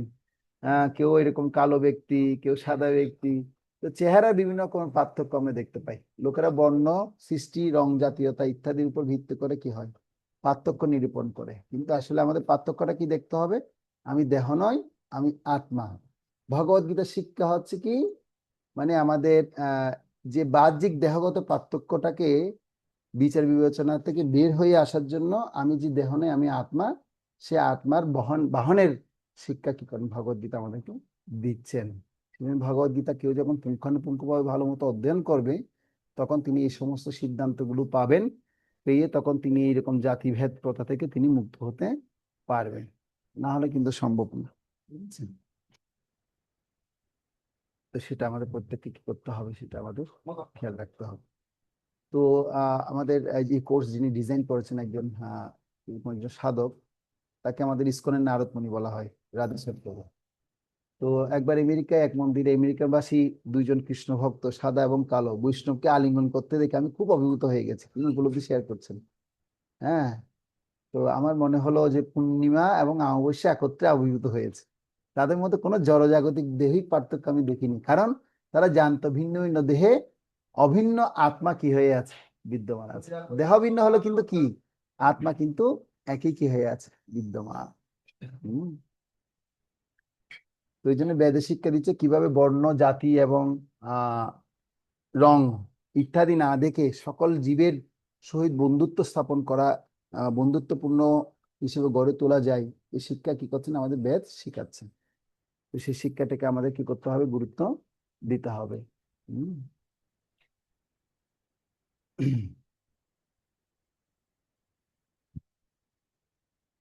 তো আমরা দেখতে পাই এই জড়জগতেও মানে এরকম বর্ণভেদ করে করে কত লক্ষ লক্ষ জীবের প্রাণহানি হয়েছে।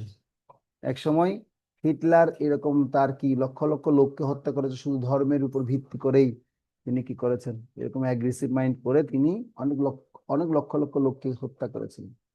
প্রকৃত ধর্ম শিক্ষা দেয় সমগ্র সৃষ্টিকে ভালোবেসে সকল দেহে শুদ্ধ চিন্ময় আত্মা আছে যা ভগবানের নিত্য অবিচ্ছেদ্য অংশ। তাই সকলে ভগবানের প্রতি ভালোবাসা, ভগবানকে সম্মান করা খুবই দরকার। সুতরাং সকলকে ভালোবাসো, হ্যাঁ, এবং সকলকে এই ভালোবাসা কি করতে বলছে, মানে ডিস্ট্রিবিউশন করতে বলছে। তো যদি সকলকে প্রতি যদি ভালোবাসা যদি হতো তাহলে হিটলারের মতো আমাদের কি করতে হতো না, মানে এরকম পরিস্থিতি পড়তে হতো না। তিনি যে কিভাবে মানে কেন তাদেরকে এত হত্যা করলো, একমাত্র দেহগত সম্পর্কের কারণে সে হত্যা করেছে। কিন্তু আমাদের কৃষ্ণ মহানবীদের জীবনে আমরা কি দেখি, দেখুন মহারাজরা একজন, সবাই কিন্তু ভিন্ন ভিন্ন দেশের, ঠিক আছে। ইনি আফ্রিকান মহারাজ, হ্যাঁ। আমাদের ইসকনে একজন লিডার, কিভাবে লিডার হতে হবে তার লিডারশিপ অনেকগুলো বই আছে।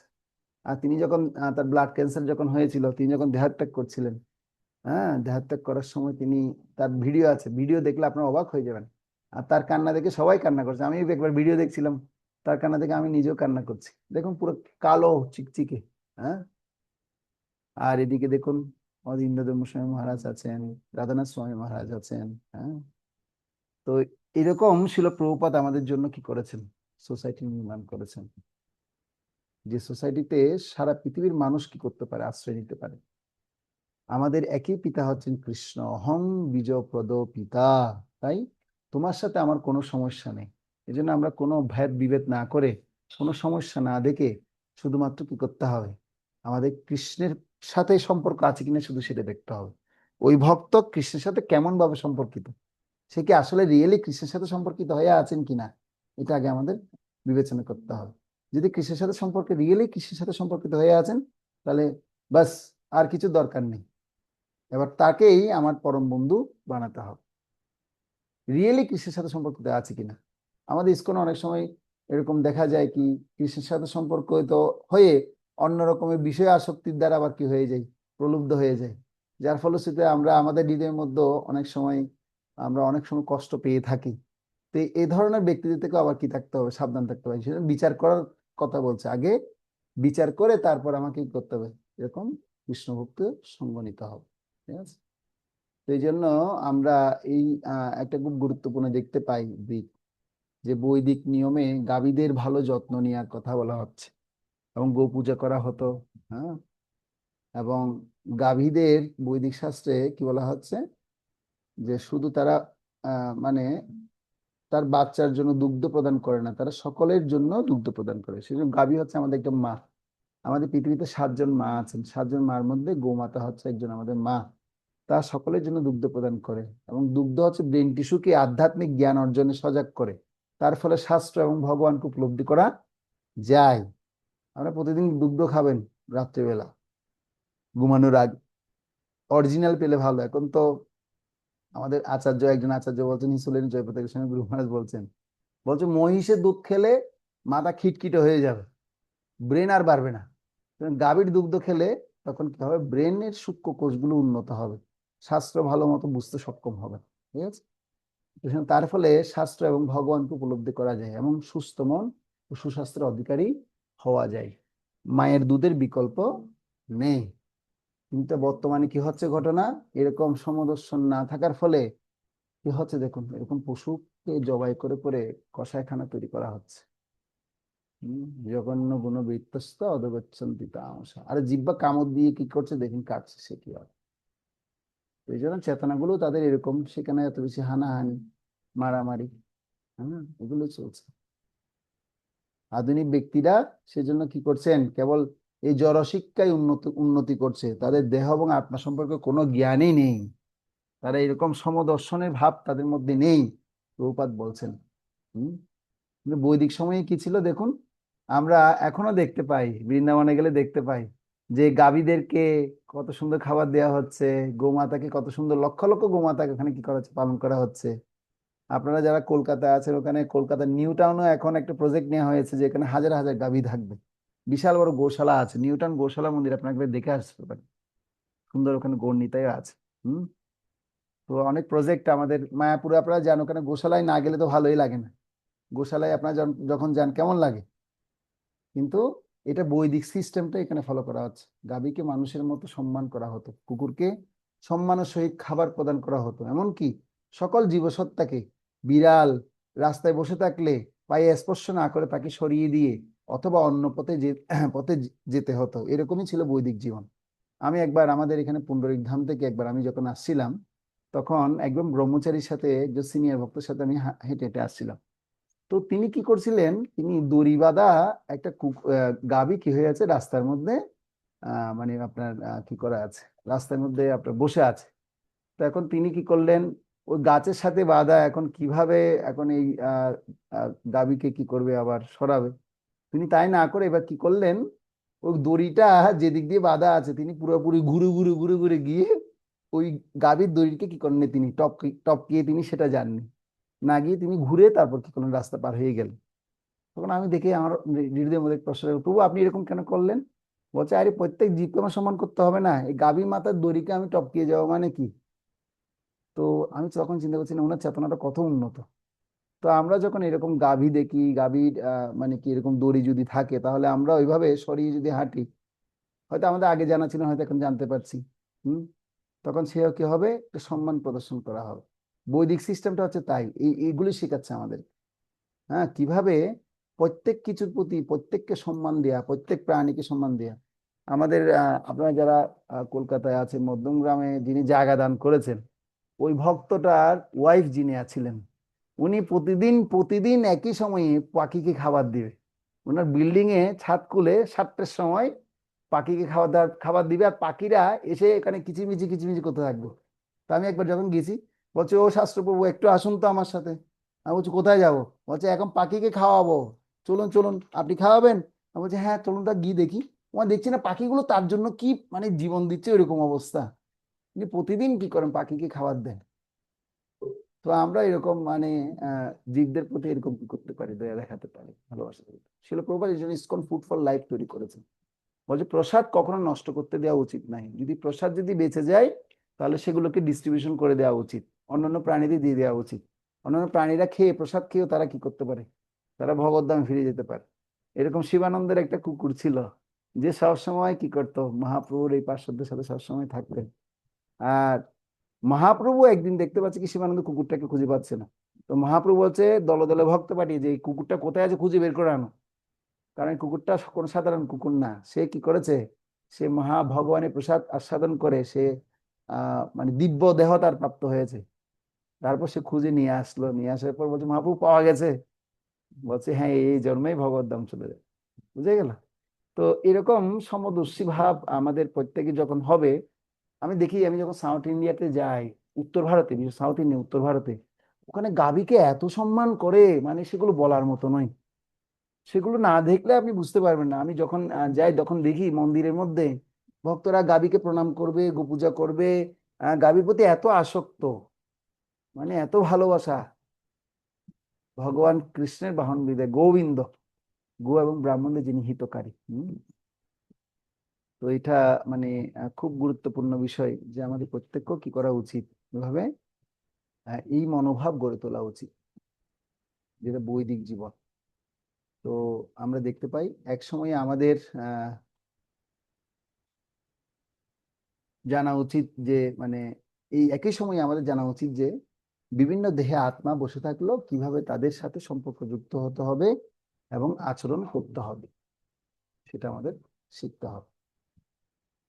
তো আমরা বাড়িতে একটি গাভী রাখতে পারি, পালন করতে পারি, বা বাড়ির বাইরে দরজায় কুকুরকে খাবার দিতে পারি। এভাবে সকল প্রাণীকে সম্মান করা যেতে পারে। প্রসাদ বেঁচে গেলে সেটা নষ্ট না করে কি করতে হবে, এরকম প্রাণীদেরকে ডিস্ট্রিবিউশন করে দেওয়া যায়, দিতে পারি। হ্যাঁ, কিন্তু যে কোনো প্রাণীকে বাড়িতে নিয়ে আসবো না, সব প্রাণীকে আর বাড়িতে নিয়ে আসবো না। তাদেরকে সম্মান দিবেন, প্রসাদ দিবেন, কিন্তু আবার সবগুলোকে বাড়িতে আনলে আবার ডিস্টার্ব করবে। কিন্তু অনেকে আবার কি করছে, এরকম কুকুরকে এমন ভাবে বিছানার মধ্যে রাখছে, সবকিছু ওর জন্য, সব বন্দোবস্ত। তো এটা হচ্ছে কি, যারা ভগবানকে ভালোবাসে না তারা গডকে ভালো না বাসে, ডগকে ভালোবাসে। তো আমাদের সাত্ত্বিক যেগুলো পশু আছে সেগুলোর প্রতি আমাদের, যেমন গাভী মাতাকে রাখতে পারেন তাহলে সেতে মঙ্গল হবে। গাভীর দেহের মধ্যে সমস্ত 33 কোটি দেব দেবতার কি বাসস্থান। এই জন্য গাভীকে কেউ যদি যত্ন সহকারে ভালোবাসবে, গাভীর গায়ের উপর, লোমের উপর যদি হাত যদি কেউ বোলায়, তাহলে তার কি হয়ে যাবে, দুর্ভাগ্যের রেখা সৌভাগ্যে পরিণত হবে।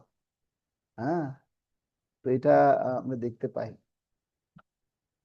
তো আমি গাভী দেখলে গাভী মাতার মাথার উপর এবার হাত বুলিয়ে দিয়ে একটু কি করি, একটু প্রণাম করি, প্রণাম নেওয়া হয়, আমি করি। আমি হাত যখনই দেখি একটু করে হাতটা এভাবে স্পর্শ করি। আর হাতটা স্পর্শ করলে আমার একটা মনে হচ্ছে কেমন যেন একটা শক, কারেন্টের শক যেভাবে দেওয়া হয়, এবং শক খাওয়ার মতো অবস্থা হয়। হ্যাঁ, তো এই জন্য যিনি পণ্ডিত ব্যক্তি তিনি সবাই কি করেন, সমদর্শন করেন। হ্যাঁ, তো এটা একটা খুব শিক্ষণীয় গুরুত্বপূর্ণ শিক্ষা, যে আত্মাকে আত্মা হিসেবে সম্মান করতে হবে এবং ভালোবাসা প্রদর্শন করতে হবে, যত্ন নিতে হবে, তাহলেই সম্ভব। আত্মা বিভিন্ন প্রকার দেহের দ্বারা আবৃত থাকে, যা জন্ম মৃত্যুর মাধ্যমে পরিবর্তন হয়। তো উক্ত শ্লোকে আমরা সেটা দেখেছি, সকলকে ভগবানের সন্তান হিসেবে দর্শন করা, একে বলা হয় সমদর্শন। ব্রাহ্মণী কবি হস্তেনী শুনিয়েছে বসে পাগেছ পণ্ডিত সমদর্শন। হরে কৃষ্ণ কৃষ্ণ কৃষ্ণ হরে হরে, হরে রাম রাম রাম হরে হরে। ধন্যবাদ সকলকে। তাহলে আমরা ক্লাস আজকে এখানে শেষ করব। কারো কোনো প্রশ্ন বা মন্তব্য থাকলে আপনারা করতে পারেন।